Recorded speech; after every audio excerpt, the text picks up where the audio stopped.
ابو حازم سلمہ بن دینار نے بیان کیا سہل بن سعد سعدی سے کہ کئی آدمی نبی کریم صلی اللہ علیہ وآلہ وسلم کے ساتھ بچوں کی طرح اپنی گردنوں پر ازارے باندھے ہوئے نماز پڑھتے تھے، اور عورتوں کو آپ کے زمانہ میں حکم تھا کہ اپنے سروں کو سجدے سے اس وقت تک نہ اٹھائیں جب تک مرد سیدھے ہو کر بیٹھ نہ جائیں۔ صحیح بخاری حدیث نمبر 362۔ مسروق بن اجدع نے مغیرہ بن شعبہ سے بیان کیا کہ میں نبی کریم صلی اللہ علیہ وآلہ وسلم کے ساتھ ایک سفر غزوہ تبوک میں تھا۔ آپ نے ایک موقع پر فرمایا، مغیرہ پانی کی چھاگل اٹھا لے۔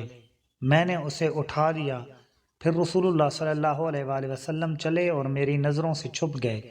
آپ نے قضائے حاجت کی۔ اس وقت آپ شامی جبہ پہنے ہوئے تھے۔ آپ ہاتھ کھولنے کے لیے آستین اوپر چڑھانی چاہتے تھے، لیکن وہ تنگ تھی، اس لیے آستین کے اندر سے ہاتھ باہر نکالا۔ میں نے آپ کے ہاتھوں پر پانی ڈالا۔